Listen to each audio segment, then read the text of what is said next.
ఈ పాడ్కాస్ట్లో మనం ఎందరో సైనికులతో మాట్లాడబోతున్నాం. చాలా మంది గొప్పవాళ్లతో. వాళ్ల జీవితాల గురించి, వారి ప్రయాణం గురించి, వాళ్ల సాహసగాథలు, అలాగే కెమెరా ముందుకు రాని రోమాలు నిక్కబొడిచే ఎన్నో కథలు తెలుసుకుందాం.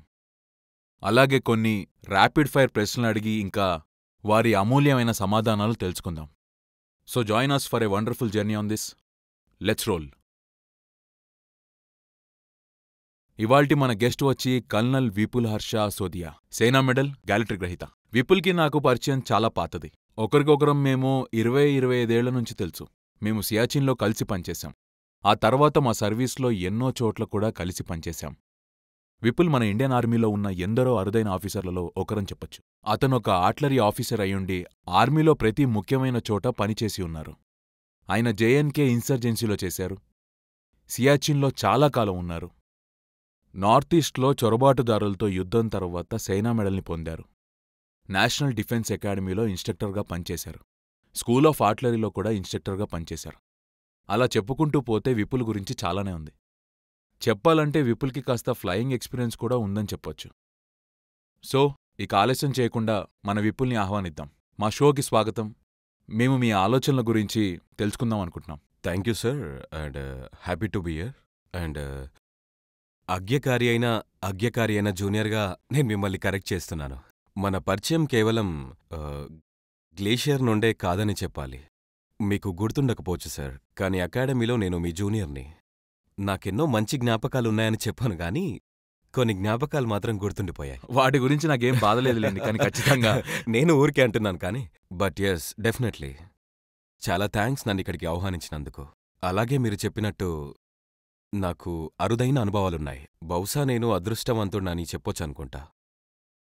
అవును, నా జీవితంలో ఎన్నో మంచి అవకాశాలు వచ్చాయని చెప్పొచ్చు. నా కెరియర్ విషయంలో నా పరిమితి కాలంలో ఎన్నో అవకాశాలు సద్వినియోగం చేసుకున్నాను. నాతో పాటు ట్రైనింగ్ అయిన ఎందరో జవాన్లు ఇవాళ మనతో పాటు వాళ్ళు ప్రాణాలతో లేరు. వాళ్ళకి చెప్పడానికి ఎన్నో కథలు ఉండే ఉంటాయి, కానీ నా అదృష్టం ఇవాళ నా కథని మీతో పంచుకోవడానికి బ్రతికున్నాను. God bless you Vipul. మీరు ఎన్నో ఏళ్ళు ఇలాగే ఆరోగ్యంగా చురుగ్గా ఉండాలని కోరుకుంటున్నాను. నేను ఎన్నో కోట్ల ప్రశ్నలు అడగాలి, కానీ నేను ముందుగా చాలా ఈజీ ప్రశ్నలు అడుగుతాను. బహుశా మనల్ని చూస్తున్న ప్రేక్షకులకు కూడా సంబంధించింది. మన అందరికీ తెలుసు, అలాగే ప్రోగ్రాం చూస్తున్న వారికి తెలుసు, ఆర్టిలరీ అంటే ఒక ఏరియా వెపన్. మన దావా ఏంటంటే ఆర్టిలరీ అంటే తోప్ఖానా. 40 కిలోమీటర్ల దూరం నుండి బాంబు వేసి శత్రువుని నాశనం చేసేస్తుందని. అయితే ఇక్కడ నేను తెలుసుకోవాలనుకుంటుంది ఏంటంటే, ఒక ఆర్టిలరీ ఆఫీసర్ అయ్యుండి నార్త్ ఈస్ట్లో కౌంటర్ ఇన్సర్జెన్సీల్లో ఉగ్రవాదులతో పోరాడుతూ మీరు సేనా మెడల్ని ఎలా పొందారు? చెప్పాలంటే ఇది ఈ దేశం తెలుసుకోవాల్సిన జవాబు. చాలా కరెక్ట్గా, మంచి డౌటనే అంటాను. సార్, మీకు తెలుసు 59 మైదాని తోప్ఖానాని ఎందుకు మొదలుపెట్టారో? 59 ఫీల్డ్ రెజిమెంట్. అలాగే అవును, ఒక ఆర్టిలరీ ఆఫీసర్గా నేనెదుర్కొన్న పరిస్థితులు పెద్దగా ఎవరెదుర్కోనుండరు. నిజం చెప్పాలంటే నేను కొన్ని చోట్లకి నా ఇష్టంతోనే వెళ్ళాను కాబట్టి. మీరిందాక అడిగిన మణిపూర్ కూడా అందులో ఒకటి. అదెలా జరిగిందంటే నన్ను వాళ్ళు ఫీల్డ్కి పంపారు. అలాగే అస్సాం రైఫిల్స్కి బదిలీ చేశారు. మీకు అస్సాం రైఫిల్స్ గురించి చెప్పాలి. అస్సాం రైఫిల్స్ ఒక పెద్ద సైనిక దళం, హోమ్ మినిస్టర్ కిందికొస్తుంది. అలాగే ఇవి మన దేశపు నార్త్ ఈస్ట్ వైపే ఎక్కువగా పనిచేస్తుంది. నాగాలాండ్లో నేను అదే చోట పనిచేసే అవకాశం వచ్చింది. అలాగే మణిపూర్ కూడా. సో నేను మణిపూర్లో పనిచేస్తుండగా నేనొక ఆపరేషన్లో వెళ్లాల్సి వచ్చింది. అప్పుడే నాకు సేవా మెడల్ వచ్చింది. ప్రస్తుతం మీరు మా ఆసక్తిని ఇంకా పెంచేశారు. మీ ఆపరేషన్ గురించి మరి కాస్త చెప్పండి. అది మీకు ఎలా వచ్చింది? సో సార్, ఇది 2007 సంవత్సరంలో జరిగింది. నేను అస్సాం రైఫిల్స్లో, అంటే 34 అస్సాం రైఫిల్స్లో పనిచేస్తుండగా మమ్మల్ని తౌబాల్ అనే చోటుకు పంపించారు. అక్కడ చెప్పాలంటే ఒక ఉగ్రవాద దళముండేది. విషయమేంటంటే మణిపూర్లో ఎన్నో ఉగ్రవాద దళాలు పనిచేస్తున్నాయి, కానీ ఈ దళం ప్రత్యేకంగా ఉండేది. పేరొచ్చి people's united liberated fund. So ఎంతమందిని చంపానన్నారుగా. నాకొచ్చిన అవార్డు 2 ఉగ్రవాదులని నీలమట్టం చేసినందుకు. నేను చంపింది ఆ దళం యొక్క ముఖ్య నాయకుడిని, ఇంకా ఫైనాన్స్ సెక్రటరీని. సో నేను చేసింది క్లుప్తంగా ఇదే. అలాగే ఈ ఆపరేషన్లో ముఖ్యంగా ఈ ఉగ్రవాద దళం మణిపూర్ వ్యాలీలో చాలా చురుగ్గా పనిచేస్తున్నారు. వాళ్ళకి ఎన్ఎస్సిఎన్ ఐఎం మరో పెద్ద దళమక్కడ. వాళ్ళతో మంతనాలు జరుగుతున్నాయి. అవును, వాళ్ళు మన ప్రభుత్వంతో శాంతి ఒప్పందం చేసుకున్నారు. అవును, వాళ్ళెన్నో ఏళ్లుగా మణిపూర్లో ఇంకా నాగాలాండ్లో ఎన్నో కార్యకలాపాలు చేస్తున్నారు. అయితే ఈ ఎన్ఎస్సిఎన్ ఐఎం వచ్చి వీళ్ళకి గొడుగుల నీడనిచ్చింది. పల్ఫేమో వాళ్ళ పనులు చేస్తూ ఉండేవారు. మన ఇండియన్ ఆర్మీతో ఏ పనులు చేయమని ఒప్పందం చేసుకున్నా సరే, ఆ టైంలోనే శాంతి ఒప్పందం చేసుకున్నా సరే, ఎన్ఎస్సిఎం ఐఎం వాళ్ళు నేరుగా ఏ కార్యకలాపాలు చేయకూడదు. కాబట్టి మాతో వాళ్ళు చేసుకున్న ఒప్పందం కారణంగా వాళ్ళు రావడానికి లేదు. కాబట్టి పల్ఫ్ వచ్చి ఎన్ఎస్సిఎన్ ఐఎంకి బదులుగా పనిచేసేది. వాళ్ళెన్నెన్నో భయంకరమైన పనులు చేసేవారు. అంటే అపహరణలు, అక్కడి ప్రజలని హత్యలు చేయడం, అలాగే వాళ్ళు మెరుల దాడులు చేసేవారు. స్టాండ్ ఆఫ్ అటాక్స్ మన మిలిటరీ వాళ్ళ మీద. మన మిలిటరీ వాళ్ళ మీద. అయితే ఒక వ్యక్తి బషీర్ లష్కర్ అలియాస్ మొటి, ఇది అతని మరో పేరు అక్కడ. అతనుండేది నేను చూసుకునే ప్రదేశాన్ని, అదే ఊరిని. అతను అక్కడివాడే, కాని అతను పనులు చేసేది మాత్రం బర్మా నుండి భీమాపూర్, నాగాలాండ్ వరకుండేవి. కాని అతని సొంతూరు మాత్రం నేను చూసుకునే ప్రదేశం. చెప్పాలంటే అక్కడే అంతా మొదలైందని చెప్పొచ్చు. అయితే అతన్ని ఫినిష్ చేయడానికి ఎప్పటినుండో ఒక సీనియర్ కమాండర్ చూస్తున్నారు. మీకు తెలుసు. చెప్పేయచ్చు కదా ఎవరో మీ సీనియర్ కమాండర్. వాళ్ళ పేరెత్తడం ఎందుకులే గాని 3 కోర్. 3 కోర్ కింద మణిపూర్లో ప్రతి ఆపరేషన్ జరిగేది. సో అతను కోర్ టార్గెట్. కాని అతను నా ఏరియాలో ఉండేవాడు. కాబట్టి మేమతన్ని లక్ష్యంగా ఎన్నుకున్నాం. సో మాకు సుమారు 3 నెలల టైం పట్టింది. ఎన్నో తెలుసుకొని బాగా ప్లానింగ్కి తన వ్యక్తిగత బలహీనతల విషయాలు మేము ప్రతిదాన్ని కనుగొన్నాం. తన ప్రతి కదలిక గురించి ఒక వ్యక్తి మాకిచ్చిన విశేష సమాచారాన్ని నమ్ముకున్నాం. నేను గొప్పగా చెప్పేదేంటంటే కేవలం అస్సాం రైఫల్స్ వాళ్ళు మాత్రమే మేమతన్ని పడదామని అనుకోలేదు. వాళ్ళు చేసే పనులు ఎలా ఉంటాయంటే చాలా చిరాగ్గా ఉంటాయి. మన ఆర్మీ, సాధారణ ఆర్మీ, 3 కోర్ యూనిట్స్, మన కమాండోస్ అందరూ కూడా ఈ వ్యక్తిని పడదామనుకుంటున్న వాళ్ళే. లక్కీగా బాగా కష్టపడి అదృష్టం కొద్దీ మాకు సరిగ్గా అతనుంటున్న ఇంటి గురించి సమాచారం వచ్చింది. కాని ఇక్కడో లొసుగుంది. తనకి కూడా చాలామంది ఇన్ఫార్మర్లుంటారు. మనకే ఉన్నారంటే వాళ్ళ నెట్వర్క్ ఇంకా మనకన్నా కూడా పెద్దది. మా ట్రాప్ గతివిధులు వాళ్లకు బాగా తెలిసేవి, ఎందుకంటే వాళ్ళు చాలా ఫాస్ట్. కాబట్టి మేము ఎదురు చూడాల్సి వచ్చింది తను ఈ చోటు నుండి మరో చోటుకు వెళ్ళేంతవరకు. అలా సైలెంట్గానే తన మీద ఒక కన్నేసుంచాం. మేమొత్తం ఇద్దరం అతని మీద బాగా నిఘా పెట్టినవాళ్ళం. అయితే ఒకరోజు అనుకోకుండా మాకు వచ్చిన సమాచారాన్ని బట్టి ఎవరికీ తెలీదులే అనుకోని తాను ఉన్న చోటు నుండి అతను మరో చోటుకి వెళ్ళాడు. ఒకవేళ మా ట్రాప్స్ అతన్ని పట్టుకోడానికి వెళ్ళుంటే తనకి తెలిసిపోయేది. కానీ ఆ ఏరియా నా అండర్లో ఉంది. కాబట్టి అతనే మార్గంలో వెళ్ళాడో మేము ఊహించి ప్రతి చోట మా మనుషులని ప్రతి చెక్పోస్ట్లో పెట్టాం.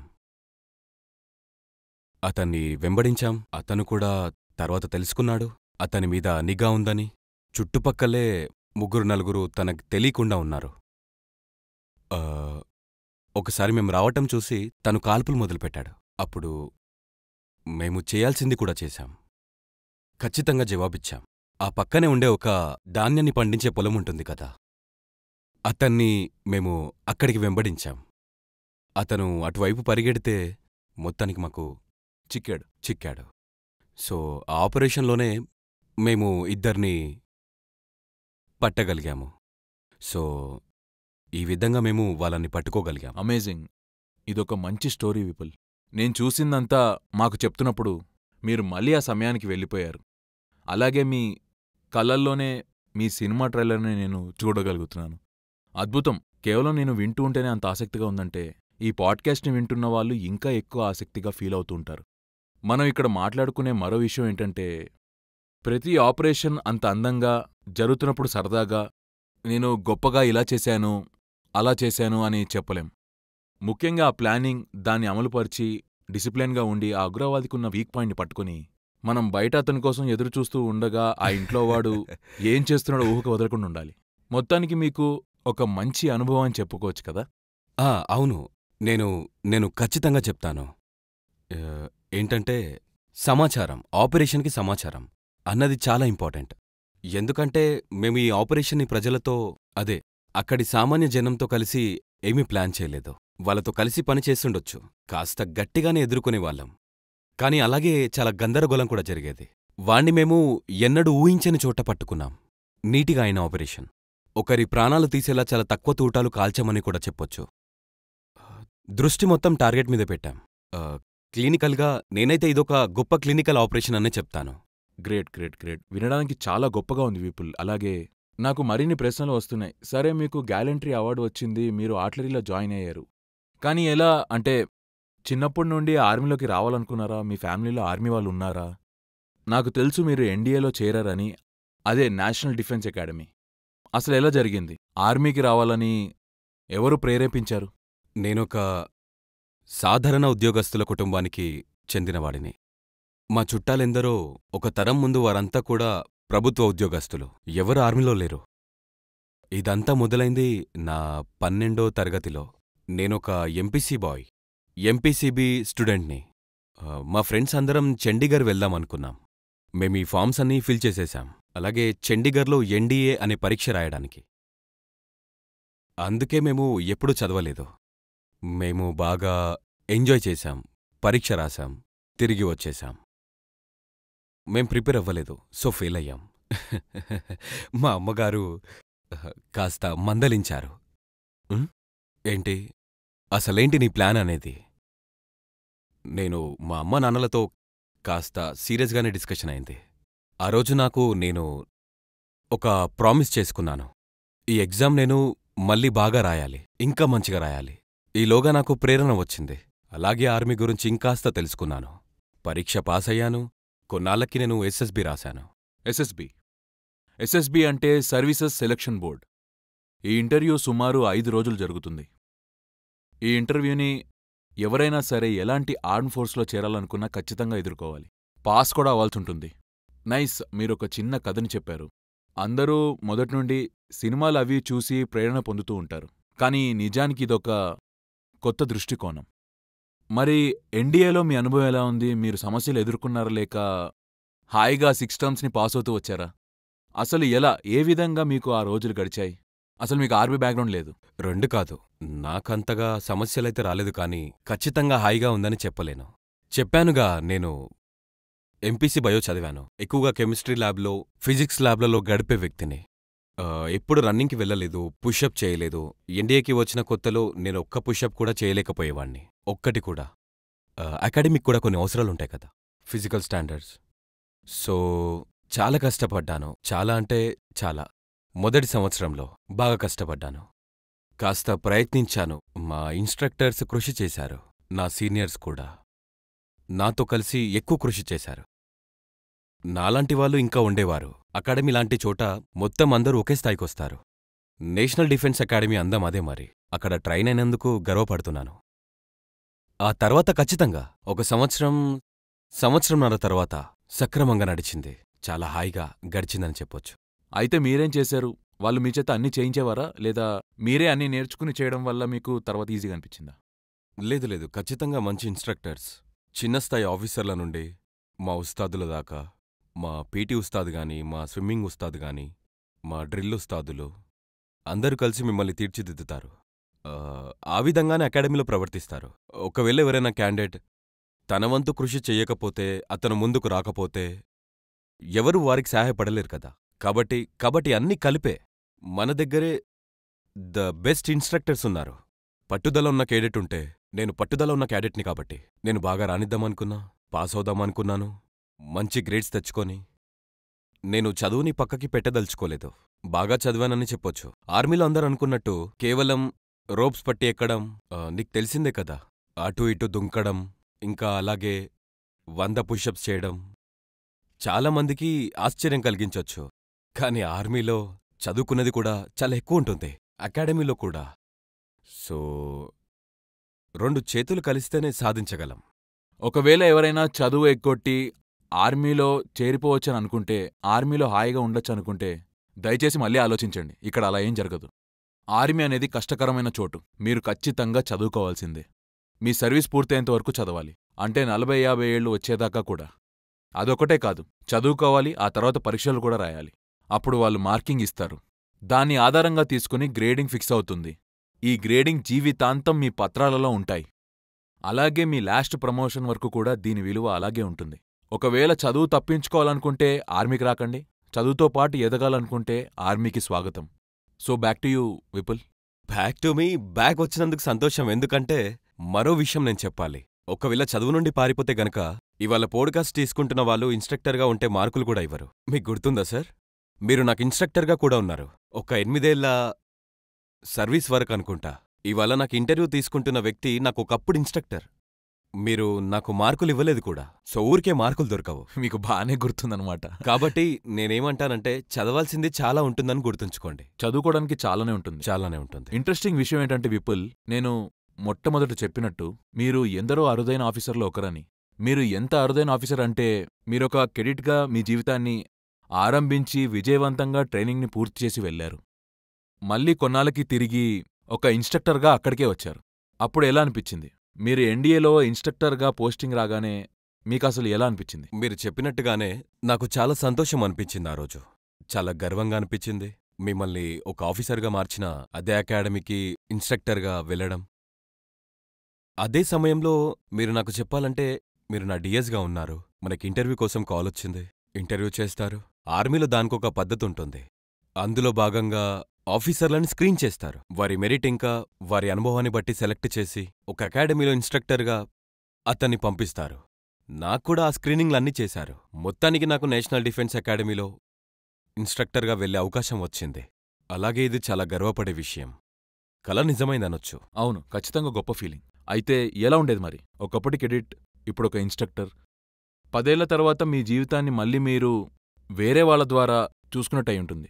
ఆ టైంలో మదిలో బోలెడన్ని ప్రశ్నలు వచ్చుంటాయి. అదే టైంలో మొదటిసారి వచ్చిన కెడెట్కి మీ జీవితానుభవాలు చెప్పే అవకాశం వచ్చే ఉంటుంది. అదే అప్పుడు అలా చేయకు, ఇలా చేయకు, ఈ విధంగా చెయ్యి, ఆ విధంగా చేయని. సో నేను మళ్ళీ కాలంలో వెనక్కి తీసుకువెళ్తే ఎలా అనిపించేది? ఒకవేళ రేపు జాయిన్ అవుదాం అనుకున్న ఒక కెడెట్కి ఎన్డీఏ గురించి ఏం చెప్తారు?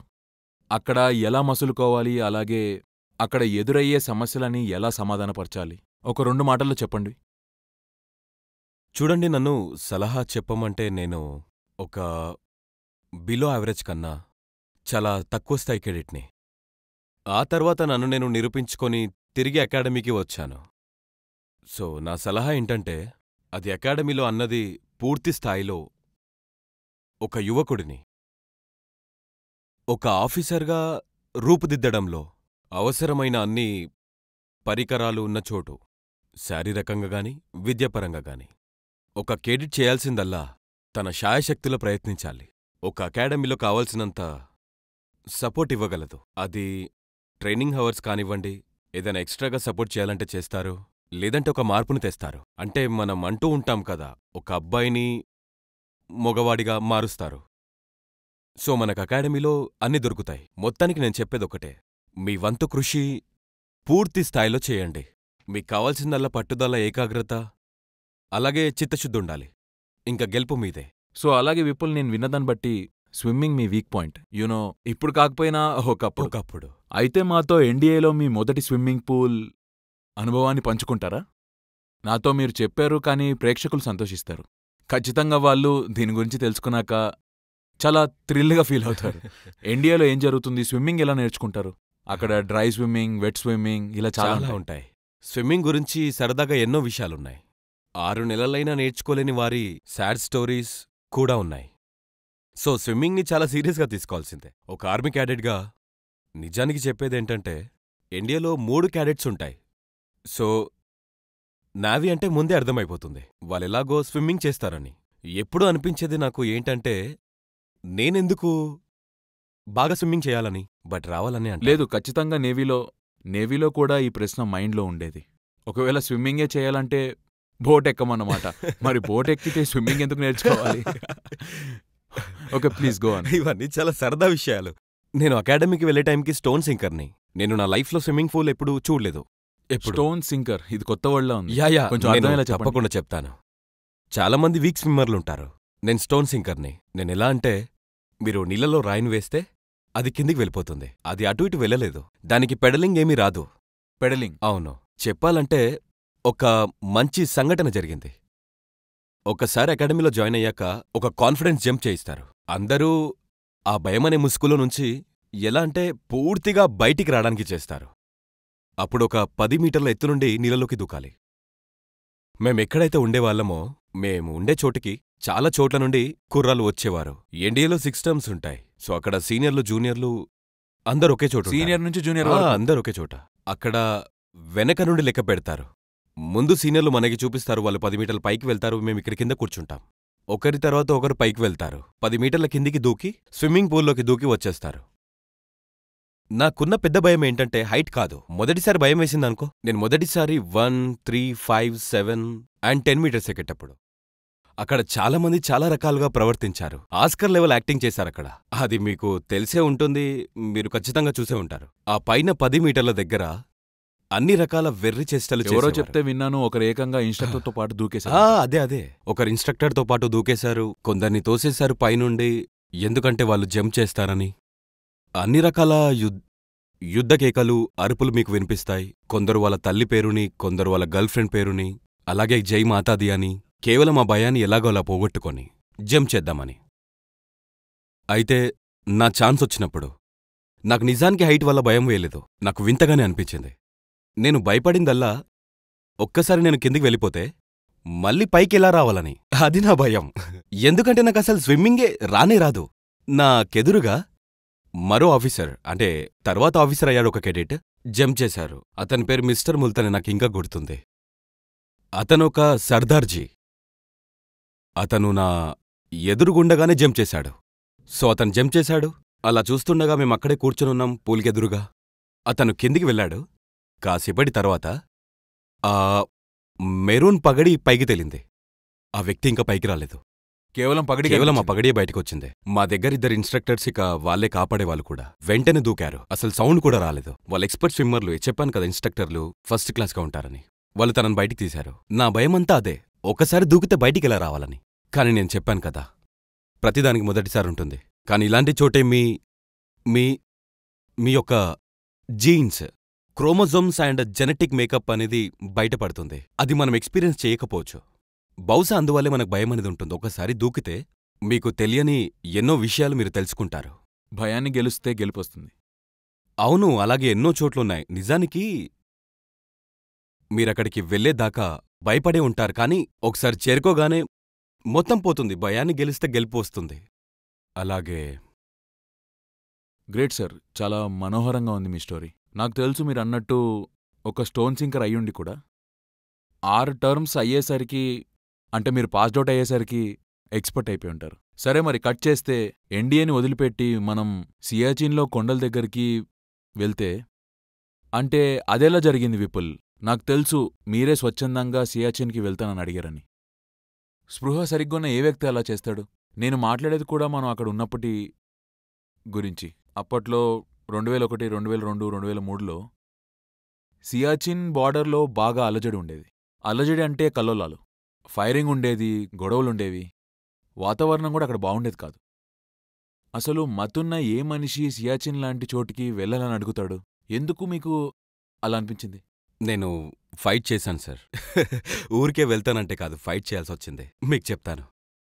అసలేం జరిగిందంటే, నన్ను 59 ఫీల్డ్ రెజిమెంట్కి పంపించారు. ఇది మన ఇండియన్ ఆర్టిలరీలో ఒక రెజిమెంట్. అలాగే ఇంకో విషయం ఏంటంటే, కొత్తగా జాయిన్ అయిన తర్వాత పద్ధతి ప్రకారం రెజిమెంట్ గతం గురించి మొత్తం చెప్తారు. గతానికి అలాగే వర్తమానానికి గ్యాప్ ఉండకూడదని, మీకు ట్రోఫీల గురించి, ఆఫీసర్లు చనిపోయిన వాళ్ళందరి గురించి చెప్తారు ఆ రెజిమెంట్లో. సో మా రెజిమెంట్ గతంలో ఒక ఆఫీసర్ని పోగొట్టుకున్నామనుంది. సియాచిన్లోనా? సియాచిన్లోనే ఒక యూనిట్ ఉండేది 1995లో. నేను 2000లో అక్కడ జాయిన్ అయ్యాను. సో 5 ఏళ్ల క్రితం ఉన్న యూనిట్లో ఒక ఆఫీసర్ని పోగొట్టుకున్నారు. ఒక పోస్ట్ అమర్ పోస్ట్ అనే చోట. అది వచ్చి పాకిస్తాన్ షెల్లింగ్లో. అప్పుడే నాకు పట్టుదలొచ్చింది. ఒకవేళ నేను గ్లేషియర్లో పనిచేస్తే అమర్ పోస్ట్లోనే పనిచేయాలని. మరి గ్లేషియరే ఎందుకంటే మనందరికీ తెలుసు అది బాగా ఎత్తైన యుద్ధక్షేత్రం. కాబట్టి అక్కడి నుండే నా కెరియర్ని మొదలు పెడదామనుకున్నాను. అప్పుడే నా కెరియర్ స్టార్ట్ అయింది. సో నా కెరియర్ని మొదలు పెట్టేది ఇలాంటి ఒక గొప్ప చోటు నుండే అవ్వాలి. సో అదే నాకు మోటివేషన్. కానీ వాస్తవం కూడా ఏంటంటే నేను అప్పటిదాకా స్నోని కూడా చూడలేదు. సో అది నాకు చాలా స్నో ఇంకా ఐస్ని చూసేందుకు దొరికే సులువైన అవకాశం అని చెప్పొచ్చు. సో అదే నన్ను ముందుకు నడిపించింది. మేజర్ హరిదత్, లేట్ మేజర్ హరిదత్ మా యూనిట్లో చనిపోయిన వ్యక్తి. అలాగే మంచు మీద ఉన్న ప్రేమ. సో విపుల్, ఆర్మీ మీకు కావాల్సినంత స్నో చూపెట్టింది, బొలెడంత ఇసుకని కూడా చూపెట్టింది. మీరు ఖచ్చితంగా చెప్పే తీరాలి, ఇదే రైట్ టైం కూడా. ఆ పోస్ట్ గురించి యునో, ఆ పోస్ట్ పేరు అమర్ అని ముందే చెప్పారు. అసలు పోస్ట్ అంటే ఏంటి, గ్లేషియర్ అంటే ఏంటి, గ్లేషియర్ టైంలో ఒక రోజులో ఒక ఆఫీసర్ పరిస్థితి ఎలా ఉంటుంది, యాక్టివ్ ఆప్స్ అప్పుడు ఏంటి పరిస్థితి, మేము నిజంగా తెలుసుకోవాలనుకుంటున్నాం. సార్, ముందు మనం గ్లేషియర్ నుండి మొదలు పెడదాం. సైన్స్ పరంగా గ్లేషియర్ అంటే గట్టకట్టిన నది. ఆ నది అంతా గట్టగట్టదు, కాని నెమ్మదిగా పారుతున్న గడ్డకట్టిన నది. దాన్ని గ్లేషియర్ అని అంటారు. అలాగే మన ఆర్మీ అక్కడ చాలా ఏళ్లుగా పనిచేస్తూ ఉన్నారు. 84 నుండి కదా మా post, Amar post. So post అంటే ఏం లేదు, ఒక ప్రదేశంలో ఒక చిన్న ట్రూప్. అందులో ఒక 10 మంది 15 మంది ఇలా. మీ టైంలో ఎంతమంది ఉండేవారు? మా ట్రూప్లో 10 మంది ఉన్నాం.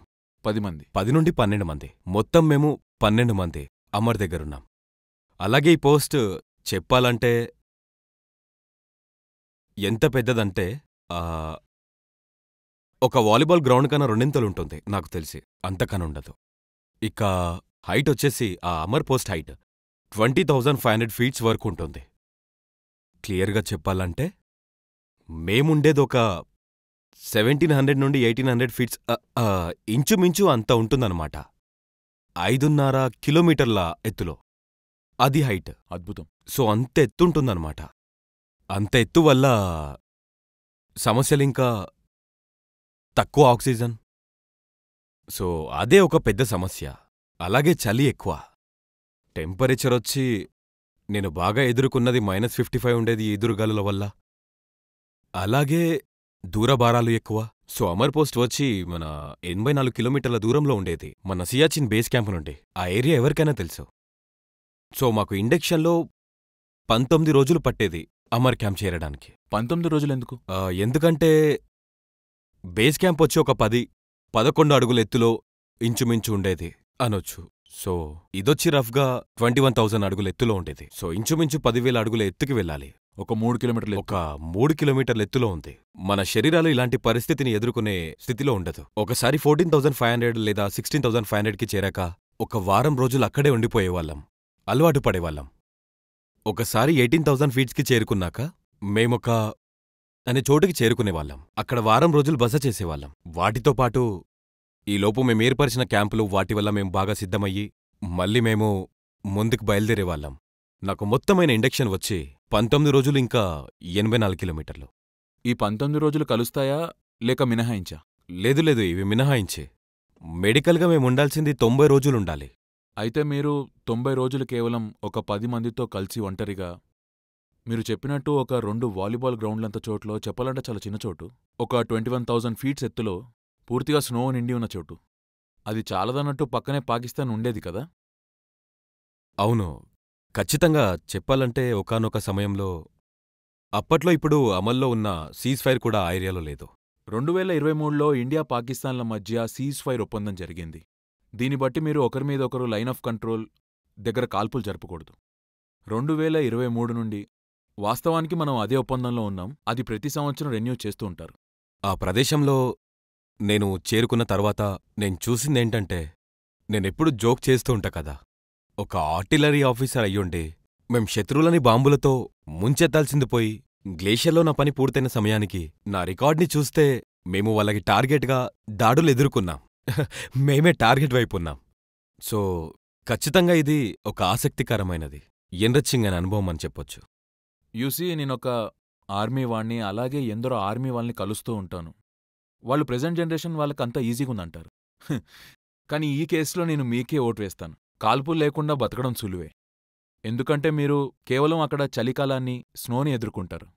అసలైన శత్రువుని ఎదుర్కొనక్కర్లేదు. విపుల్, మీకు సియాచిన్లో ఏదైనా మర్చిపోని ఒక సంఘటన చెప్పండి. దానివల్ల మీకు బాగా సంతృప్తి పొందిన విషయం లేదా మీరు పడిన కష్టం అంటే సియాచిన్ బ్యాటిల్ స్కూల్ ట్రైనింగ్, 19 రోజులు ఇండక్షన్, ఒక ఏకాంత పోస్ట్లో ఒంటరిగా ఉండటం, ఆక్సిజన్ కొరత, తిండి కొరత, ఇవన్నీ మర్చిపోయేలా ఎప్పుడు జరిగింది? ఎప్పుడైనా మీకు అనిపించిందా, అబ్బా ఇది సాధించాను, ఇక చాలు, నా కష్టానికి ఫలితం దొరికినట్టే అని? ఎస్, ఖచ్చితంగా అదొక సుసంపన్నమైన అనుభవం అని ముందే చెప్పాను కదా.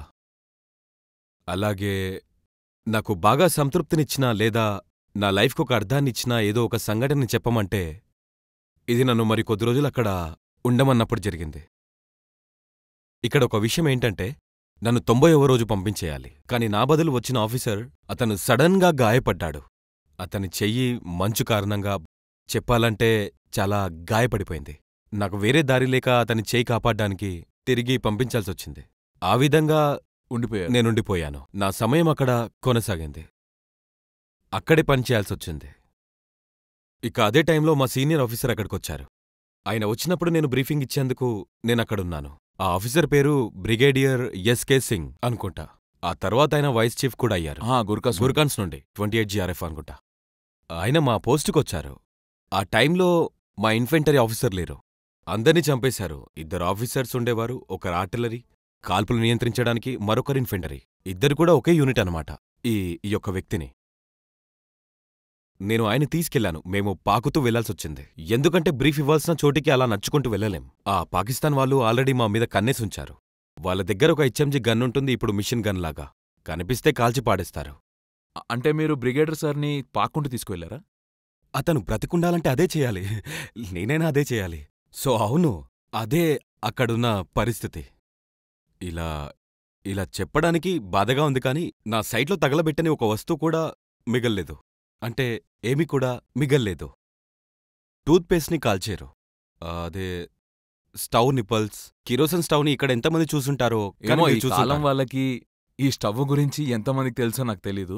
బహుశా మీరొక ఫోటోని చూపిస్తే. నేను ఆ ఫోటో చూపిస్తాను. ఫోటో చూపెట్టాల్సిందే. సో ఆ స్టవ్ కూడా కాల్చేశారు. ఆ లెవెల్లో కాల్పులు జరుగుతాయి అన్ని కూడా. అలాగే ఇది ఇక రోజు జరిగేది.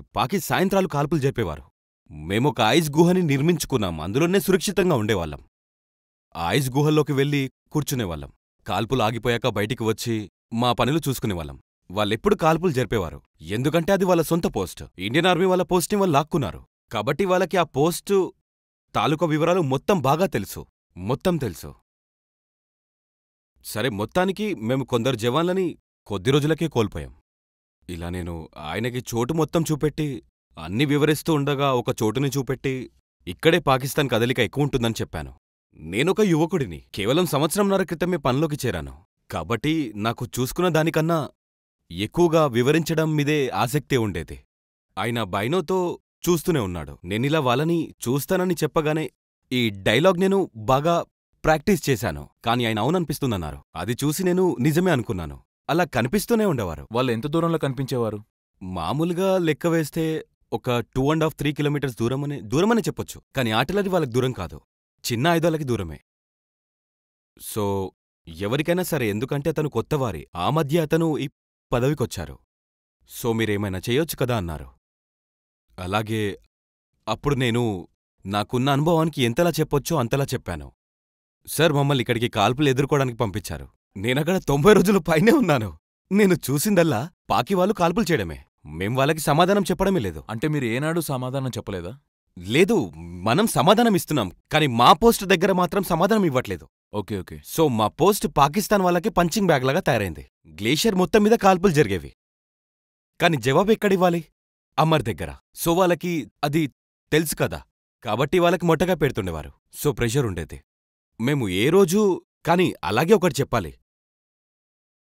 మేము ఎక్కడి నుండి అయితే కాల్పులు చేయాల్సిందో అది వాళ్ళకి క్లియర్గా కనిపించేది. ఒకవేళ నేను వెళ్ళినా నా బాంబులక్కడికి తీసుకురావాలంటే ఆ చోటికి ఎదురుగానే వాళ్ళు ఒక HMGని అమర్చిపెట్టారు. సో అక్కడ వాళ్ళకి బాగా తెలుసు వాళ్ళ మీద కాల్పులు రావని, ఈ ఏరియా నుండి ఎటువంటి ఫైర్ జరిగే పరిస్థితి లేదని. సో అక్కడ ఇదొక పద్ధతిగా మారిపోయింది. అండ్ దీని ప్రభావం మా అందరి మీద కూడా నెగిటివ్గా పడేది. భరిస్తుండాలి. మేమే గ్లేషియర్ ఏరియాలో వాళ్ళందరికీ పంచింగ్ బ్యాగ్స్. గ్లేషియర్ ఏరియా మొత్తం. మేము మళ్ళీ తిరిగి మా పోస్టుకి వచ్చాక మేము బాగా ముందుకు వెళ్ళి ఆఫీసర్కి ఎక్స్ప్లెయిన్ చేసి మళ్ళీ వెనక్కొచ్చేశాం. ఇక ఆ టైంలోనే ఆయన నాకొక మాటిచ్చారు. అదేంటంటే, కంగారు పడకండి. ఇప్పుడు ఇక్కడ ఇన్ఛార్జిని. మీరెప్పుడు కాల్పులు జరుపుతానన్నా జరుపుకోవచ్చు. నేను ముందే చెప్పానుగా అవకాశాలు వస్తూనే ఉంటాయని. అలా చెప్పిన 2-3 రోజులకే మాకు అవకాశం వచ్చింది. ఇక అదే బేస్ కాబట్టి మేమిద్దరిని చంపినట్టు వార్త తెలిసిందే. అలాగే అప్పుడే నిజానికి నాకు చాలా సంతృప్తి కలిగింది. ఆ పాకిస్తాన్ వాళ్ళని చంపినందుకు అని నేను చెప్పలేను కానీ ఈసారి మేము చంపాము. ప్రతిసారి మేము చనిపోయేవాళ్ళం. సో ఒక్కరు మీరు ఎదురు సమాధానమిస్తే మీలో ఉన్న ఉద్రేకం బయటికొస్తుంది. ఆ ఆఫీసర్ల బాడీని తీయడం, బాడీలని క్లియర్గా చెప్పాలంటే తను బ్రతికే ఉన్నాడు. కేవలం కేవలం కాలికి తుట తగిలిందనుకోండి, దాంతో కాలు గాయపడింది. ఆయన కెప్టెన్ ఏకే శ్రీవాస్తవ. ఆయన 2 మహార్కి చెందినవారు. నేను కూడా అక్కడే ప్రాక్టీస్ చేశాను. మేమతని ప్రాణ నష్టాన్ని చూశాం. కాని మేము చాలా లక్కీ, ఆ తూట కాలికి తగిలింది. అతని ఒంటి మీద ఇంకెక్కడైనా తగులుండొచ్చు, కాని కాలు మీద కాబట్టి బ్రతికిపోయారు. సో ఆ రక్తంలో ఆ ఆవేశం కొత్తగా ఉంటుంది. ఒక్కసారి ఎదురు సమాధానం చెప్తే మేమసలు చెప్పాలంటే బాడీస్ని తీయనిచ్చేవాళ్ళమే కాదు. మేమలా కాల్పులు సాయంత్రం దాకా చేస్తూనే ఉన్నాం. ఒక్కసారి సాయంత్రం దాటితే మీరేమీ చేయలేరు, ఎందుకంటే గ్లేషియర్లో వాతావరణం పడిపోతుంది. ఆ తర్వాత రోజు మాకు కన్ఫర్మేషన్ వచ్చింది, 2 పాకిస్తాన్ వాళ్ళు చనిపోయారని. సో అదొక గొప్ప సాటిస్ఫాక్షన్ అని చెప్పొచ్చు. తీయనివ్వలేదు అన్నారు కదా, దానికి అర్థం ఏంటి? అంటే ఇప్పుడు పాకిస్తాన్ వాళ్ళు కాల్పులు ఆపేటప్పుడు ఒక పర్టిక్యులర్ టైం ఉండేది. వాళ్ళు నమాజ్ చేసే టైంలో కాల్పులు చేసేవారు. సో ఇప్పుడు కాపాడుకోవడానికి, మమ్మల్ని మేము కాపాడుకోవడానికి ఐస్ గుహల్లో దాక్కునేవాళ్ళం. కాల్పులాగాక బయటికొచ్చేవాళ్ళం. ఒకవేళ వాళ్ళు కాల్పులాపితే మేము బయటికొస్తాం. కాని ఇక్కడేంటంటే ఏదో వాళ్ళు ఏడిపించడానికే కాల్పులు చేసేవారు. ఏమీ అనుకోకండి, మీ స్టూడెంట్ మీకు నేర్పిస్తున్నారని. అయితే ఈ టైంలో మీరు ఇటు కూర్చొని అందరికీ దీని గురించి తెలిసేలా చెప్పాలి. కానీ ఇక్కడ మీ స్టోరీ నాకు వినడానికి తెలుసు, ఇది చాలా టెక్నికల్. అంటే మొత్తానికి శత్రువులను నేర్పించే పననమాట. సో వాళ్ళు మా నైతికత మీద దాడి చేసినప్పుడు అవకాశం వస్తే మేం కూడా ఊరుకోం కదా. సో వాళ్ళు 2 బాంబులు వేసేవారు, 10 నిమిషాలాగి 4 బాంబులేసేవారు, మరొకటి 10 నిమిషాలు అనుకుంటే 3 నిమిషాలకే వేసేవారు. ఒక పద్ధతి ఏమీ ఉండేది కాదు. ఎప్పుడు దాడులు జరుగుతాయో తెలియనప్పుడు మేము శవాలని ఎలా తీసుకెళ్లగలం? ఇది వినడానికి చాలా చాలా అమానుషంగా ఉండొచ్చు. కాని వాళ్ళ తరపున గాయపడిన వారున్నప్పుడు మేమలానే చెయ్యాలన్నది మా యొక్క ఆలోచనని చెప్పొచ్చు. అయితే మరో మాటల్లో చెప్పాలంటే వాళ్ళకి ఉచ్చపోయడానికి కూడా గ్యాప్ ఇచ్చేవారు కాదు. అవును, కరెక్టే. అలా చేయడంలో తప్పులేదు. ఎందుకంటే అప్పుడు మొదటిసారి మేం దాడి చేసే అవకాశం వచ్చింది. ఒక గొప్ప అవకాశం. ఎంతో సంతృప్తిగా అనిపించింది. నాకింకా గుర్తుంది, మా ఇన్ఫెంటరీ బృందం వాళ్ళు మొదటిసారి ఆర్టిలరీ వాళ్ళు వాళ్ళ కోసం కాల్పులు జరిపారు. ప్రతిసారి వాళ్ళ మీద జరిగేవి. ఈ విధంగా మొదటిసారి జరిగింది. ఎలా అంటే ఇదొక బడాఖానా చేసే అవకాశం. మేమంతా కలిసి భోజనం చేశాం. అది చాలా బాగా గడిచింది. Great great great great Vipul. ఇదంతా వింటుంటే నా రోమాలు నిక్కబొడుస్తున్నాయి. పాత జ్ఞాపకాలు గుర్తుకొస్తున్నాయి. ఎన్నో సంఘటనలు, శత్రువులకు ధీటుగా నిలబడిన ఎన్నో అవకాశాలు గుర్తొస్తున్నాయి. కానీ ఇప్పుడు మనం మీ జీవితంలో మరో పెద్ద మలుపు, దాని గురించి మాట్లాడదాం. మీ పెళ్లి గురించి కాదు, కానీ ఆపరేషన్ వజ్రప్రహార్. ఆపరేషన్ వజ్రప్రహార్ అరుదైన ఆపరేషన్స్లో ఒకటి. ఇది కార్గిల్ తర్వాత ఎల్సి దగ్గర జరిగింది. మిగతా వాటిని పక్కన పెడితే ఇదొక పద్ధతి ప్రకారం జరిగిన ఆపరేషన్. ఇందులో ఒక పోస్ట్ని అదుపులోకి తీసుకున్నారు. అలాగే ఎయిర్ ఫోర్స్ని కూడా ఇక్కడ ఉపయోగించారు. విపుల్, మాకింకా తెలుసుకోవాలనుంది. సో ఇది జరిగింది ఎప్పుడంటే ఆఖరి వారం జులై, మొదటి వారం ఆగస్టు 2002లో జరిగింది. నాకు తెలిసి అదే టైంలో ఆప్ పరాక్రమ్ కూడా జరిగిందనుకుంటా. ఎస్, మీరు చెప్పినట్టు ఇది ఆప్ పరాక్రమ్లో ఒక భాగమే. అయితే ఇప్పుడేం జరిగిందంటే అక్కడొక పోస్ట్ ఉండేది. నేను మీకు ఎక్స్ప్లెయిన్ చేస్తాను. ఒకవేళ వీటిని మా పోస్టులని అనుకుంటే ఒక ఎత్తైన కొండ. ఇదొక ఎత్తైన కొండ. ఇదంతా ఒక దిగువ భాగం. ఇక్కడొక నాల ఉండేది. ఇటువైపు చూసుకున్నట్టయితే ఇటువైపు పాకిస్తాన్, ఇటు ఇండియా. మాకు తెలిసినంతవరకు అక్కడ అసలు ఏం జరిగిందంటే లైన్ ఆఫ్ కంట్రోల్ వచ్చేసి ఇక్కడుంది. పాకిస్తాన్ వాళ్ళ పోస్టుకి ఎదురుగుండా మన ఏరియా. ఈ ఏరియా మొత్తం అంతా ఇండియా అనే చెప్పాలి. కాని పాకిస్తాన్ వాళ్ళ లెక్కలు వేరేలా ఉంటాయి, అందరికీ తెలిసిందే. అయితే వాళ్ళేం చేశారంటే అక్కడ ఒక పోస్ట్ ఉండేది. అందులో మన వాళ్ళు చాలా తక్కువ సమయం ఉండేవారు. ఒక ప్యాట్రోల్ అక్కడికి వెళ్ళి ఒక 10 రోజులుండి మళ్ళీ తిరిగొచ్చేసేది. మేమున్నామని చాటుతూ ఉండేవారు. సో అక్కడ ఫస్ట్ అస్సాం వారి ప్యాట్రోల్ ఒకటి వెళ్ళింది.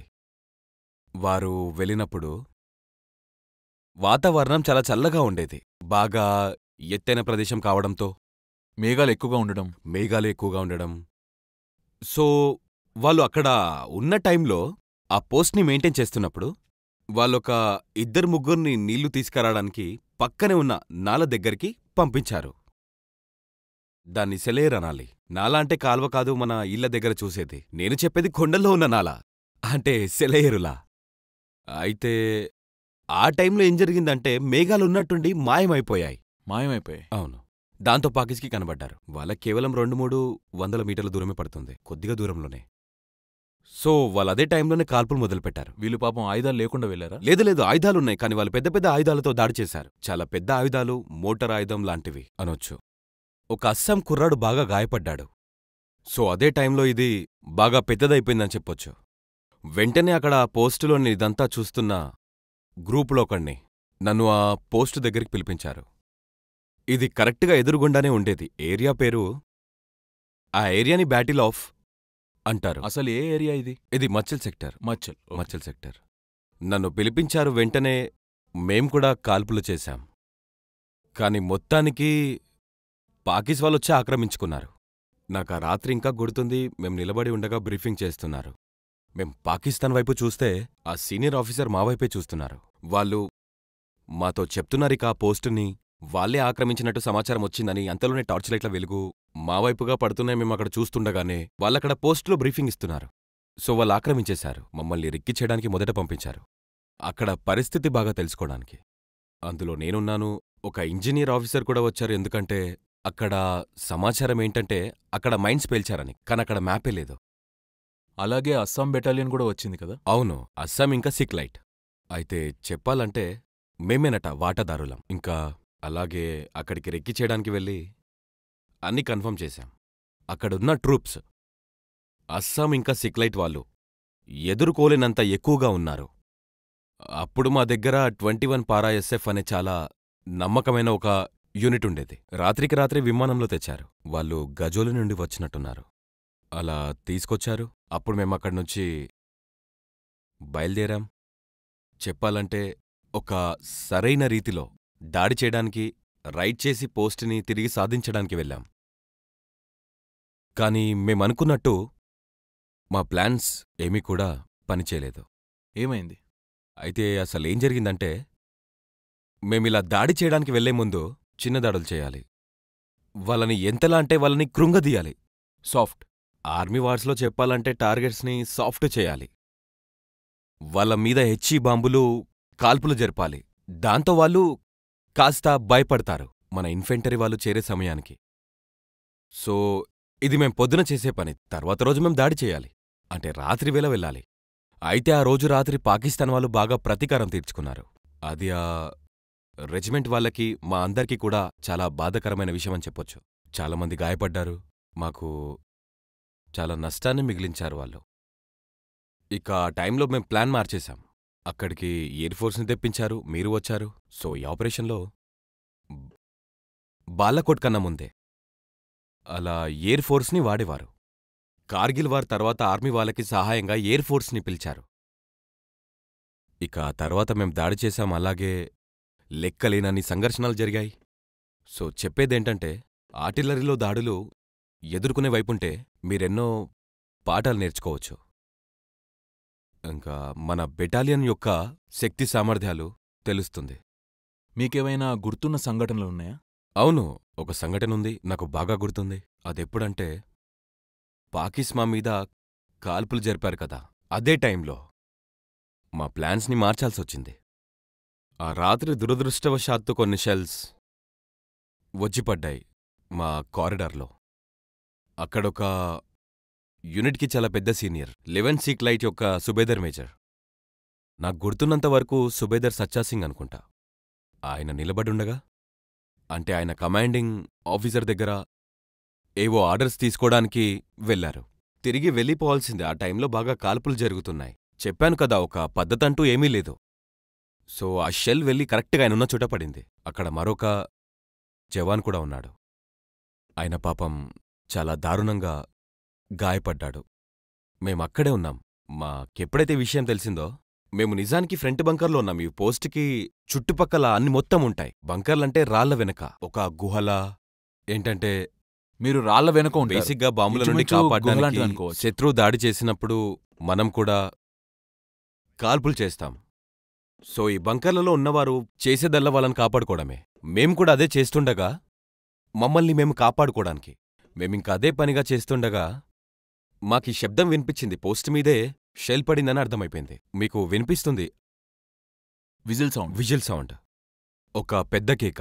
సో నాలా మరో 2-3 ఆఫీసర్లు బయటికొచ్చాం ఆయన్ని కాపాడ్డానికి. ఎందుకంటే ఏం జరిగిందో మాకు అర్థం కాలేదు. మాకు కేక వినిపించింది, చాలా పెద్ద కేక. అలాగే పేలుడు మాకు దగ్గరలోనే, అంటే 10-12 లేక 11-12 మీటర్ల దూరంలోనే జరిగింది ఆ బ్లాస్ట్. సో మేం వెంటనే బయటికి వెళ్ళాం. చూసేసరికి అతనికి బ్లీడింగ్ అవుతుంది, పొట్ట మొత్తం చీల్చుకుపోయింది, కాలు ఊడిపోయింది, కాలు మొత్తం వచ్చేసింది. సో మాకు ఆలోచించే టైం కూడా లేదు. ఒక ముగ్గురం కలిసి అతన్ని ఎలాగో అలాగా ఉన్నంతలో లిఫ్ట్ చేసి, అక్కడ ఎంఐ రూమ్ ఉంటుంది, నేను కాలు తీసుకున్నాను, అదే మెడికల్ ఇంటర్వెన్షన్ రూమ్కి.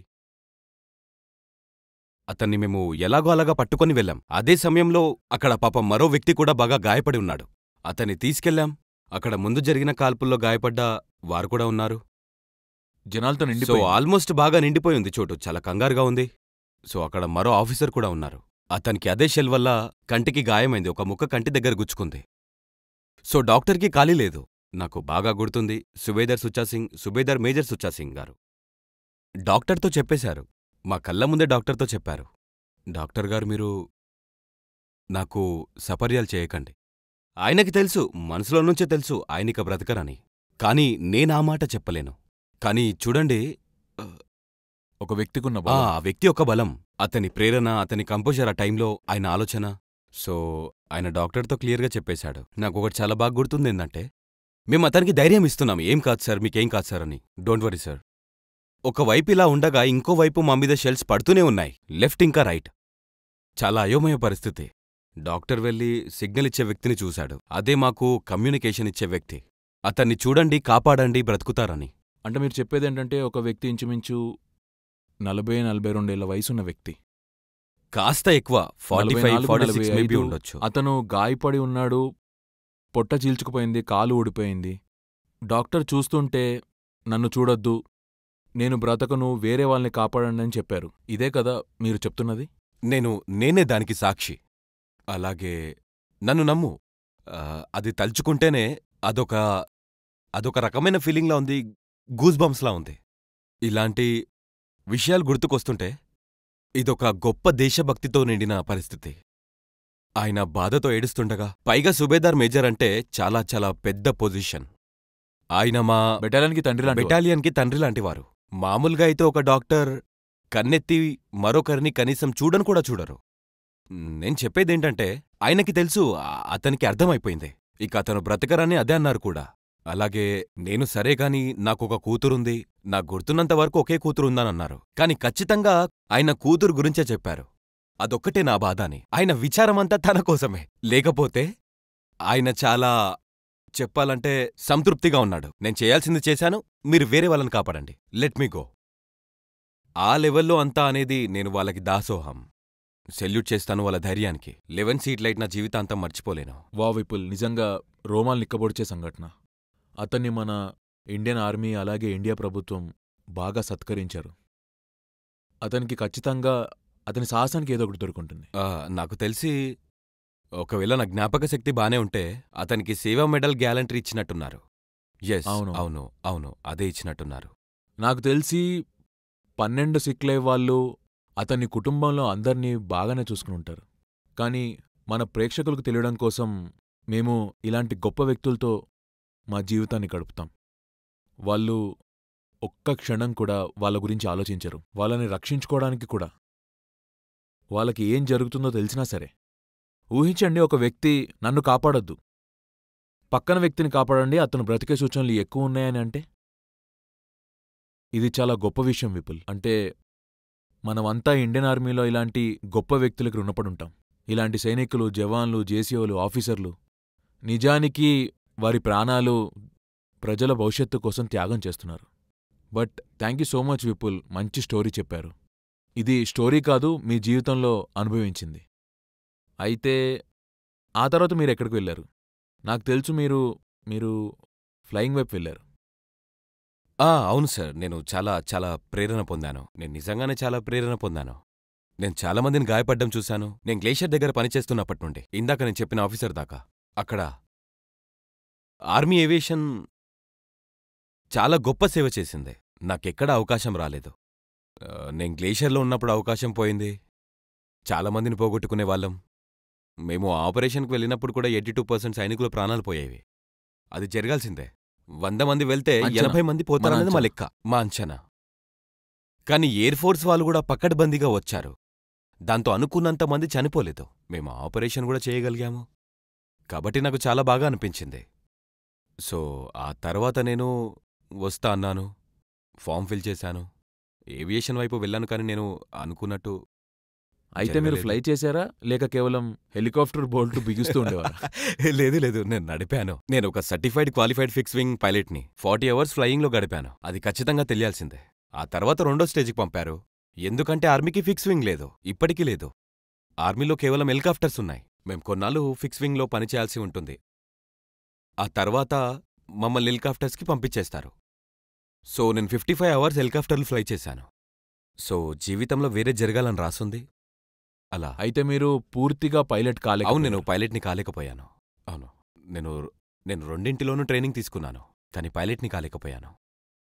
పర్లేదులేండి, ఇది ఇండియన్ ఆర్మీకి అలాగే ఆర్టిలరీ వాళ్ళకి లాభమైంది. మీ గ్రౌండ్ మీరే ఉండడం. విపుల్, మీ స్టోరీ విన్నాక నాకు చాలా బాగా అనిపించింది. నిజంగా ఇది మంచి స్టోరీ. ఈ పాడ్కాస్ట్ చూశాక మన ప్రేక్షకులు ఎంతో నేర్చుకుంటారు. మీ మాటలు విన్నాక అలా అనిపిస్తుంది కూడా. ప్రోగ్రాంని ముందుకు సాగిద్దాం. మీరు నాకు తెలిసి ఆఫ్రికా ఇంకా కాంగోకి వెళ్ళినట్లున్నారు, యునైటెడ్ నేషన్లో పనిచేయడానికి. అక్కడ మీరు ఖచ్చితంగా మనకి ఎంతో మిత్రులైన దేశాల వాళ్ళతో ముఖాముఖి అయ్యుంటారు. ముఖ్యంగా మీరు ద్వేషించే పాకీస్ ఇంకా చైనీస్ వాళ్ళు. మీకేవైనా జ్ఞాపకాలున్నాయా? ఎస్, నేను చాలా అదృష్టవంతుణ్ణి. యునైటెడ్ నేషన్స్కి సెలెక్ట్ అయ్యాను. అలాగే చైనీస్ లేదు, కానీ నేను చైనీస్ వాళ్ళతో పెద్దగా తలపడింది లేదు. ముఖ్యంగా బిల్డింగ్లు కట్టేవారు, నాకు తెలిసింది ఇన్ఫ్రాస్ట్రక్చర్ కన్స్ట్రక్షన్లో ఎక్కువగా ఉన్నవారు. Chinese labour. China labour, Chinese ఇంజనీర్లు. చైనా ఆర్మీ వాళ్ళతో ఏమీ లేదు. కానీ అవును, మిత్రులైన పాకిస్తాన్ వాళ్ళు మేము ఖచ్చితంగా ఏర్పడ్డాం. మేము ఉద్యోగపరంగా పనిచేశాం, అలాగే సామాజిక పనులు అలాంటివి కలిసి చేశాం. అయితే ఎలా ఉండేది? వాళ్ళతో మాట్లాడడం కష్టంగా ఉండేదా? ఎందుకంటే మనం పెరిగిన వాతావరణంలో మనం వాళ్ళని ద్వేషిస్తూనే పెరిగాం. సో చాలా కష్టంగా అనిపించిందా, లేక మీరు కాస్త ప్రొఫెషనల్గా ఉన్నారా? మిమ్మల్ని అడగాలనుకుంటున్న మరో విషయం కూడా ఉంది. అలాగే మన ప్రేక్షకులు కూడా తెలుసుకోవడానికి ఇష్టపడతారు. వాళ్ళ గురించి మన ఆలోచన ఏంటో మనకి తెలుసు. అయితే పాకిస్తాన్ ఆర్మీ మన ఇండియన్ ఆర్మీ గురించి ఏమనుకుంటుందంటారు? మమ్మల్ని వాళ్ళు చాలా ప్రొఫెషనల్గా భావిస్తారు. అలాగే వాళ్ళు చాలా ఎక్కువగా గౌరవిస్తారు మేము ఉండే తీరును చూసి. అలాగే చాలామంది గ్రహించారు, లోలోపల బాగా వాళ్ళు గ్రహించారు. ముఖ్యంగా నేను కలిసిన ఆఫీసర్లందరిలోనూ. అలాగే మనం వారికంటే గొప్ప సైన్యం అంటారు. బోల్డెని పరిస్థితుల్లో చెప్పాలంటే ఎక్కువసార్లు మనమే ఎక్కువసార్లు మనమే గెలిచాం. ఎన్నోసార్లు గెలిచి చూపెట్టాం. ఆ సంగతి వాళ్ళు బాగా గ్రహించారు. ఎక్కువగా చెప్పాలంటే మేం వాళ్ళకంటే చాలా ఎక్కువ. మేమెలా ఉండేది వాళ్ళకి బాగా తెలుసు. కొద్దిగా భయం కూడా ఉండేది వాళ్ళకు మాతో మాట్లాడడానికి. భయపడుతూ ఉండేవారు. సో మేము నీటిగానే మాట్లాడుకున్నాం. అలా జరిగింది. మీకేమైనా గుర్తొస్తుందా? ఏమైనా ఆశ్చర్యకరంగా, కొత్తగా, వింతగా, మేబీ వాళ్ళకి కాస్త ఇబ్బందికరంగా? నాకు తెలుసు, నేనే మీకు లీడ్ ఇస్తాను, ఎందుకంటే నాకు లేదు కొంచెం లేదు తెలుసు. లేదు, పర్లేదు. నేను చెప్పాలనుకునేది ఒక మాట. ప్రొఫెషనల్గా వాళ్ళు మనకన్నా ఎంత భిన్నంగా ఉంటారని ముందు చెప్తాను. ఎందుకంటే నేను చూసిందేంటంటే మన తోటివారితో మనం చాలా సరదాగా ఉంటాం. ముఖ్యంగా ఇండియన్ ఆర్మీ ఆఫీసర్లు. మనకేం భయం ఉండదు, మనం అంటాం కదా, ఆ ఆఫీసర్ నా బ్రదర్ లాంటివాడు. నిజంగా మనం అలా అనుకుంటాం కదా. మన తోటి వాళ్ళ కోసం ఏ పనికైనా సిద్ధమైపోతాం, ఎంత దూరమైనా వెళ్ళడానికి. కాని పాకిస్తాన్ ఆర్మీలో ఈ విధంగా మాత్రం అస్సలుండదు. ఎందుకలా? వాళ్ళు కూడా మనలాంటి వాళ్ళే కదా. మనం అందరం బ్రిటిష్ ఇండియన్ ఆర్మీ నుంచే కదా వచ్చాం. అవును, కాని వాళ్ళకి జరిగిన నష్టం ఐఎస్ఐ. ఎందుకంటే ఐఎస్ఐ పాకిస్తాన్ ఆర్మీలో చాలా కఠినమైన మార్పులు చేయడం వల్ల నన్ను నమ్మండి, నేను వాళ్ళని పొగుడుతున్నట్టుగా చెప్పట్లేదు. ఇవన్నీ నాకొక పాకిస్తాన్ ఆఫీసర్లే స్వయంగా చెప్తే తెలిసింది. అతను కూడా మాతో పాటు పనిచేశారు, మా అందరితో. కాంగోలో. కాంగోలో. సో అతను ఒక మిలిటరీ అబ్జర్వర్. అతను నా కథలు చెప్తుండేవాడు. ఆయన వాళ్ళలో వాళ్ళకి ఎంతలా నమ్మకముండేదో అపనమ్మకముండేదో ఒకరితో ఒకరంటే వాళ్ళకి నిజంగా తెలీదు. ఇద్దరు మనుషులు మెస్లో కూర్చొని ఒకవేళ మీరేమైనా మాటంటే ఎదటివాడు ఐఎస్ఐ మనిషి అయితే దాన్ని అతను మరోలా తీసుకొని బహుశా మిమ్మల్ని అతను చంపేయొచ్చు. ఇది నిజంగా ఒక గొప్ప వాస్తవం చెప్పారు. మన దేశంలో వారు అందరికీ తెలుసు ఐఎస్ఐ వాళ్ళు మన మీద నిఘా వేసి ఉంటారని. కాని వాళ్ళు నిజానికి వారు వాళ్ళ మనుషుల మీద నిఘా వేసి ఉంచాలి. ఈ మాట ఒకటి చాలు అక్కడి సొసైటీ, అలాగే అక్కడున్న అండ్ ఇంకా ఆర్మీ, అలాగే పాలిటిక్స్, వీటి గురించి మనకు అర్థం అవడానికి. ఒకవేళ నీతో పాటు ఉన్నవాడు శత్రువా మిత్రుడా తెలియకపోతే చాలా కష్టం కదా. అవును, అది చాలా కష్టం. ఒకరి మీద ఒకరికి నమ్మకం లేదు. పచ్చి నిజం చెప్తున్నా, వారొకరినొకరు నమ్మలేదు. అయితే వాళ్ళు మళ్ళా పార్టీలు గిట్టిలు చేసుకుంటారా? అంటే తాగడం తూగడం ఇవన్నీ? ఒంటరిగా చేస్తాను. ఒక ఆఫీసర్ ఉండేవారు. నేను ప్రొఫెషనల్గా ఉండి పేరు చెప్పదలుచుకోలేదు. ఒకవేళ అది ఎవరైనా వింటే అతనికి సమస్య కాకూడదు. సో ఒక పాకిస్తాన్ ఆఫీసర్ ఉండేవారు. ఇప్పుడు చాలా సీనియర్. అతను మనతోనే ఉండేవాడు. సో అందరిలాగే కష్టపడి రోజంతా పనిచేసిన తర్వాత వీరెళ్ళి పార్టీ చేసుకుంటారు. సో అతను కూడా రెగ్యులర్గా క్లబ్లకి, పార్టీలకి, అందరికోసం ఏర్పాటు చేసిన లంచ్ డిన్నర్కి వచ్చేవారు. ఒక పార్టీలో ఎవరైతే వచ్చి ఏం చేస్తారో ఆయన కూడా అన్నీ చేసేవారు. డ్రింక్స్ అన్నీ కూడా అన్నీ చేయొచ్చు. ఉండేది ఆఫ్రికాలో కదా. సో అయితే ఏం జరిగిందంటే అక్కడ కాంగోలో మాకంటూ ఒక ఇండియన్ ఆర్మీ సెటప్ అనేది ఒకటి ఉండేది. ఇండియన్ ఆర్మీ యూనిట్స్ ఉండేవి, వేరే వాళ్ళ యూనిట్స్ కూడా. అక్కడ ఒక పాకిస్తాన్ బి గ్రేడ్ కూడా ఉండేది. సో అక్కడ ఒక పాకిస్తానీ విజిటింగ్ కంటింజెంట్ ఉండేది. వాళ్ళంతా సీనియర్ ఆఫీసర్లు. వాళ్ళు యూనిఫామ్లో ఉన్న పాకిస్తాన్ మిలిటరీ వాళ్ళు. మమ్మల్ని వాళ్ళు కలవడానికొచ్చారు ప్రొఫెషనల్గానే. పద్ధతి ప్రకారం మేము వాళ్ళని లంచ్కి ఆహ్వానించాం. అలాగే అక్కడ రూల్స్ ప్రకారం ఆ ఊర్లో లోకల్గా ఒంటరిగా పనిచేస్తున్న మిగతా పాకిస్తాన్ ఆఫీసర్లని కూడా ఆహ్వానించాం, ఒక్కొక్కరిగా. అందులో ఈ ఆఫీసర్ కూడా ఉన్నారు. తరచూ వస్తుంటారు. మిత్రుడు, మా మిత్రుడని చెప్పాలి. సారొచ్చారు. మేము కూడా స్వాభావికంగా ఆఫర్ చేయాల్సింది ఆఫర్ చేశాం. ఏంటి అద్భుతంగా ఓల్డ్ మాంక్ అనుకుంటా, నాకు గుర్తుంది. సో మేమతనికి ఆఫర్ చేశాం. కాని ఆయన నొచ్చుకున్నాడు. లేదు, వద్దు వద్దు మేజర్ సాబ్, వద్దు సార్, మా చేత పాపం చేయిస్తారా ఏంటి అన్నారు. నాకు కాస్త టైం పట్టింది. అప్పుడతను ఒంటరిగా లేడు కదా, అక్కడ మిగతా పెద్ద పెద్ద పాకిస్తాన్ ఆఫీసర్లున్నారక్కడ. సరే నేనేం చేశానంటే బార్కి వెళ్ళాను. కోక్తో నింపిన ఒక గ్లాస్ని తీసుకొని మళ్ళీ అతనికి ఆఫర్ చేశాను.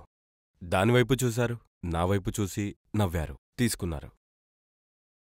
4 డ్రింక్స్ వరుసగా. రెండో డ్రింకు నుండి ఆట మొదలుపెట్టాడు. అరే మేజర్ గారు, తీయగా తాగించి తాగించి నా పెదవులు అంటుకుపోతున్నాయి. నిజానికి చెప్పాలంటే నిజానికి ఆఫీసరే, నేనిందాక చెప్పాను కదా, జస్ట్ ఇందాక చెప్పినట్టుగా వాళ్ళొకరినొకరు నమ్మరు. ఒకవేళ ఈ విషయం బయటపడితే సమస్య. అలా జరగాలని వాళ్ళు ఎన్నడూ అనుకోరన్నమాట. వాళ్ళు కాస్త బందీలు లాంటి వాళ్ళనొచ్చు, మనం కొద్దిగా ఓపెన్గా ఉంటాం. ఈ స్టోరీ చాలా బాగుంది విపుల్. చాలా ఇంట్రెస్టింగ్గా కూడా ఉంది. Very very interesting. మన దేశంలో చాలామందికి పాకిస్తాన్ వల్ల ఈ స్వరూపం అస్సలు తెలియకపోవచ్చు. ఈ కథ వింటుంటే ఏమనిపిస్తుందంటే స్నేహం చేయాలంటే మందు పట్టిస్తే చాలు, స్నేహం అయిపోతుంది. ఇక మిమ్మల్ని అక్కడి నుండి బయటికి తెస్తాను. మీరప్పట్లో బ్రిగేడియర్ హరీందర్ సింగ్ గారితో కూడా కలిసి పనిచేశారు. తర్వాత ఆయన కోర్ కమాండర్, 14 కోర్ కమాండర్ లేలో అయ్యారు. అతని అండర్లోనే మొత్తం గల్వాన్ సంఘటన జరిగింది. అలాగే మీ సర్వీస్లో మీరు జనరల్ టైనీ టిలన్తో కూడా పనిచేశారు. ఆయన ఒక పెద్ద మీడియా సెలబ్రిటీ. అతని ఆధ్వర్యంలోనే 15 కోర్ కమాండర్గా ఉన్నప్పుడు పుల్వామా, బాలాకోట్, అలాగే ఆర్టికల్ 370 వెనక్కి తీసుకోవడం జరిగాయి. సో మీరు ఖచ్చితంగా చాలా, మీకు తెలుసు, లైఫ్ లెసన్స్, ప్రొఫెషనల్ లెసన్స్ నేర్చుకుని ఉంటారు ఈ స్టాల్వర్డ్ జనరల్స్ నుండి ఆఫ్ ఇండియన్ ఆర్మీ. మీరు జనరల్ టైనీ టిలన్ దగ్గర ఏం నేర్చుకున్నారు? నేను చాలా అదృష్టవంతుణ్ణి. ఇలాంటి దిగ్గజులైన జనరల్స్తో ఇంకా జనరల్ డిల్లన్, టైనీ డిల్లన్. ఆయన అందరికీ టైనీ డిల్లన్ అనే తెలుసు. పూర్తి పేరు కేజేఎస్ డిల్లన్. నేను అతని దగ్గర ఆపరేషన్ స్టాఫ్ ఆఫీసర్ని. అప్పట్లో brigadier kgs డిల్లన్, హ్యాండ్వారాలో brigadier.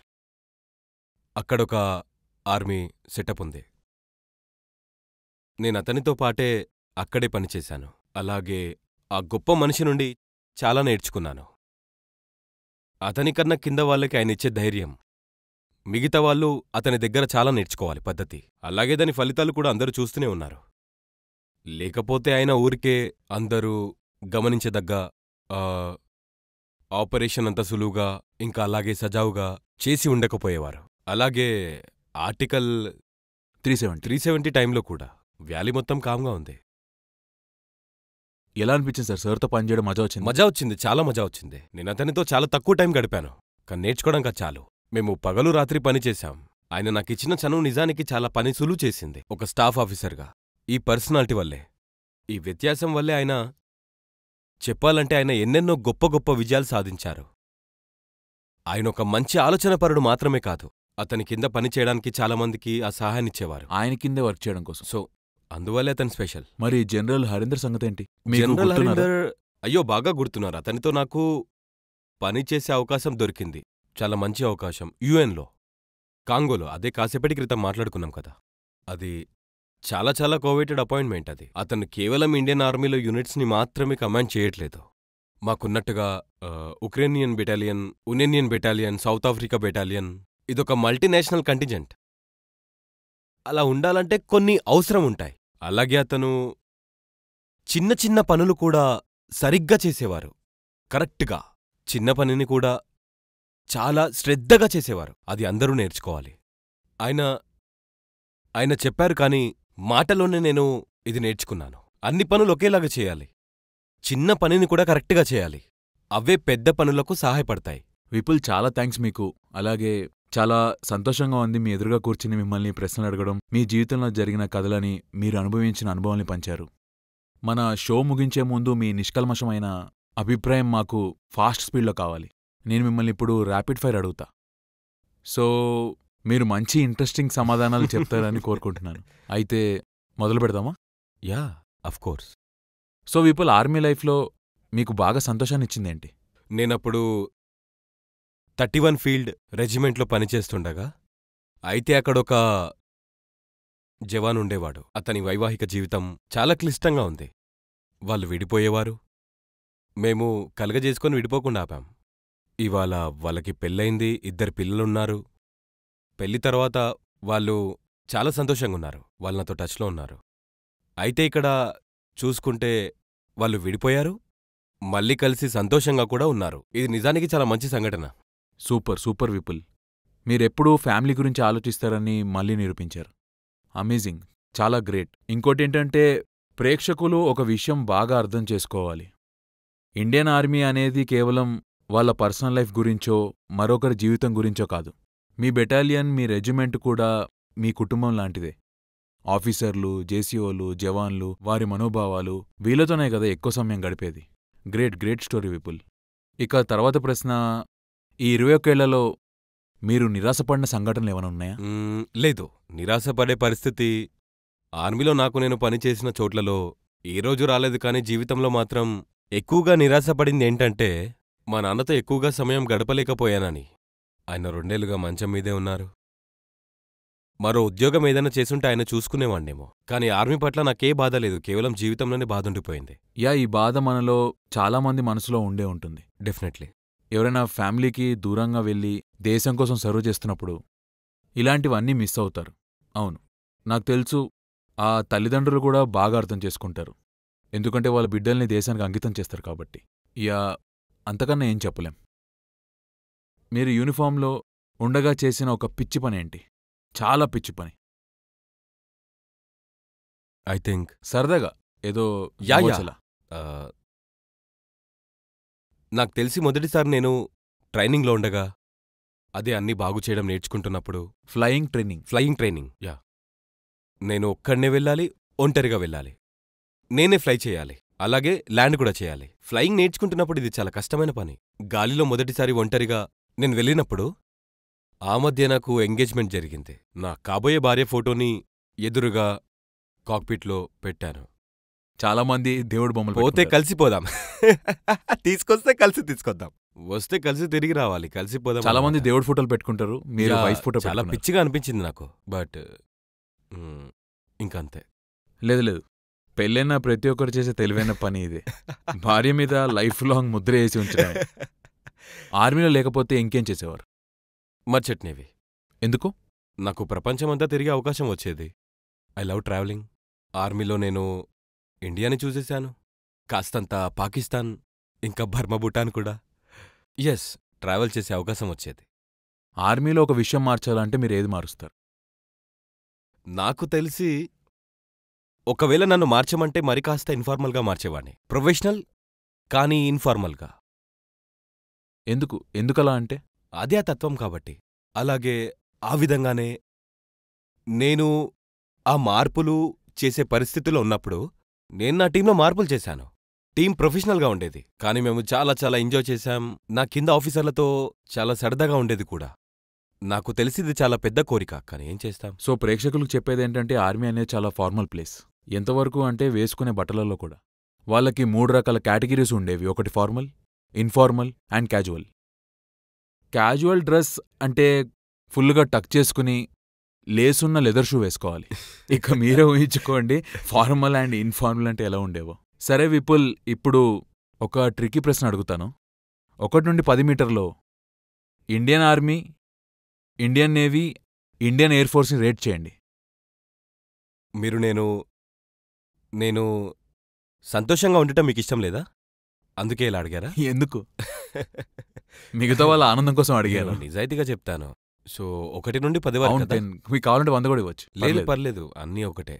So army 10 ఉండి తీరాలి. ఉప్పు తిన్నాం కదా. ఉప్పు తిన్నాం కదా, చాలా హైగా ఉంది. Navy 7, okay. Air force 4. Pass కూడా చేయరా? 4 గంటే పాసేగా. ఎందుకలా అంతలా మిమ్మల్ని బాధ పెట్టారు? 2 విషయాలుంటాయి. ఒకటి బప్కా, ఒకటి జజ్బా. నేను జజ్బా ఉన్న వ్యక్తిని. ఆర్మీలో ఏముంది? జజ్బా ఉంది.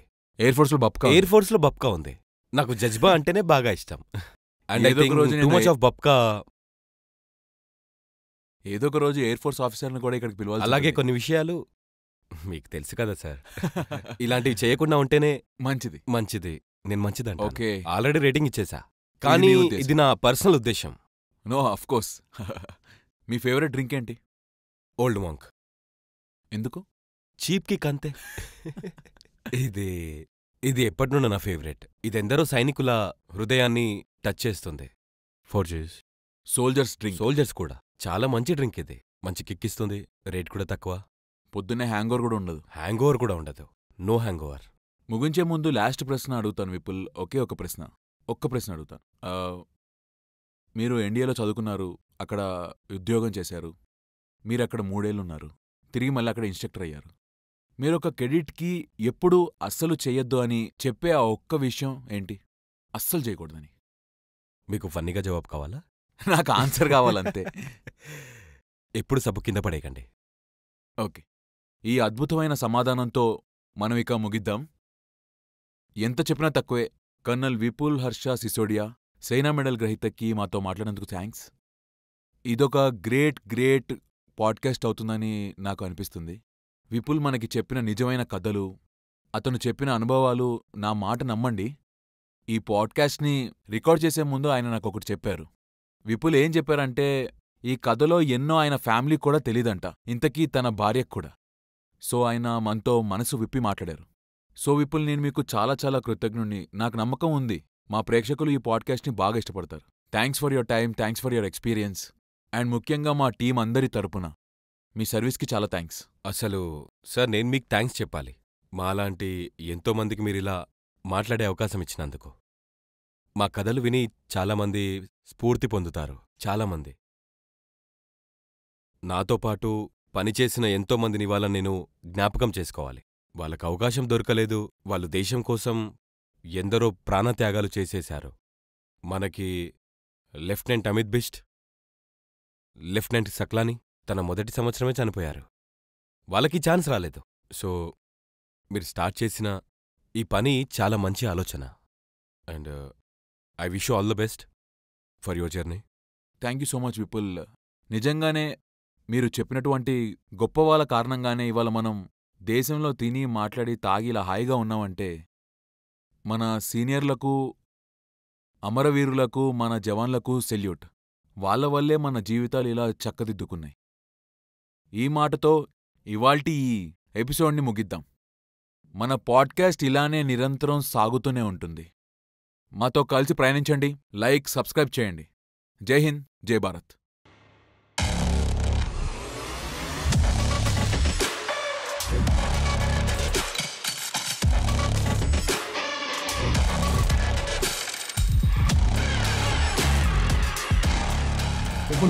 डरना नहीं, ठीक है? डरना सीखा ही नहीं। डरते इजी हो गया। बढ़िया माइक सही गिरा था। निखिल पसीने छूट रहे। Nikhil the rock star for podcast. आज मैं ही मिला तुम्हें। He is the rock star. Vipul is the rock star. When you listen to his stories, आप रॉक स्टार को बाहर निकलना है। जब आप रॉक स्टार बनते हो, रॉक स्टार बाहर निकल पाएगा ना। कीचड़ से हम कमल खिला रहे हैं, लेकिन कीचड़ बहुत ज्यादा है। ये माइनर है, minor. He's a minor. Gets the thing out. Yeah, that's what. So diamond sir, Raju तो यहाँ के करता धरता है। राजू, ब्रह्मा, हकीम, ये लोग यहाँ के करता धरता है। But it should be fun, ना? Let's go, baby. Let's make you famous, bro. Yo. नहीं, hopefully you will become famous. चश्मा भी ठीक है। सीधा है। चश्मा सीधा हाँ, है। मेरी नजर वही है। यार वो देखा ना, सर के ऊपर शाइन आता है। अरे वो एचडीएमसी में मैंने देखा है, वो लोग 43, 44, 45 साल के कर्नल साहब एक एक नंबर के लिए लड़ रहे हैं एक दूसरे से। तो बना क्या मैंने? आप That way we are smarter. It is better to be here.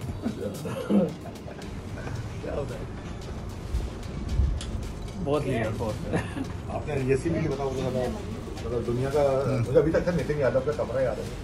बेचारे को साफ करने का टाइम तो पड़ा के I can't forget that room.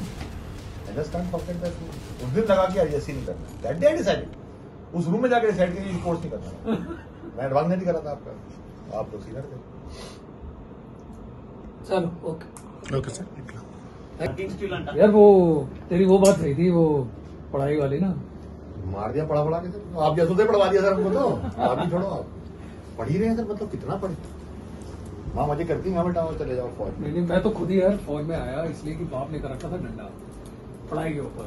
वो हो नहीं रही थी तो सोचा फौज में चलेंगे, वहाँ पढ़ाई नहीं होगी। पर बहुत लोग आते हैं, मतलब ये बहुत बड़ा myth, the biggest myth breaker actually. लोग साला यहाँ सोचते हैं यहाँ पढ़ाई नहीं है, यहाँ तो पढ़ाई बंदा पढ़ पढ़ाई के बिना कुछ नहीं है एक्चुअली। अब आप you can be stud, you can be doing